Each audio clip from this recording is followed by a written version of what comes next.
Vers la 9e heure, Jésus s'écria d'une voix forte, « Mon Dieu, pourquoi m'as-tu abandonné » Matthieu 27, 46.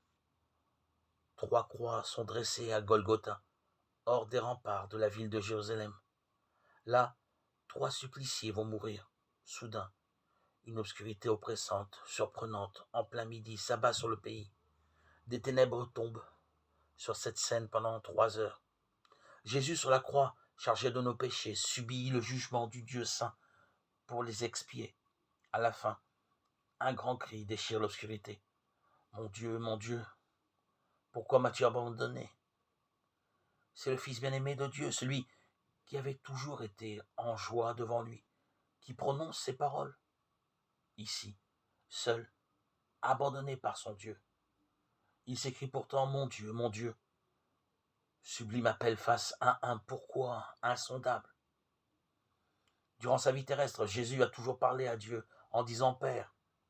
Quelques heures plus tôt, à Gethsémane, il dit encore Mon Père, si c'est possible, que cette coupe passe loin de moi. Matthieu 26, 39. Et sur la croix même, il lui adresse cette prière. Père, pardonne-leur, car ils ne savent pas ce qu'ils font. Cependant, au moment de l'abandon, il dit mon Dieu, pourquoi cela ? La question du bien et du mal restait sans réponse depuis la désobéissance d'Adam. Mais sur le calvaire, le Fils de Dieu porte le châtiment divin mérité par nos péchés.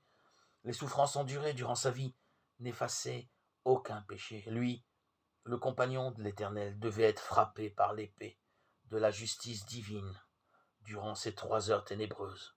Zacharie 13, 7. L'intensité de ses souffrances est à la mesure de la grandeur de la grâce divine envers moi, pécheur. Quel prix immense a été payé par mon Sauveur pendant ces heures d'abandon.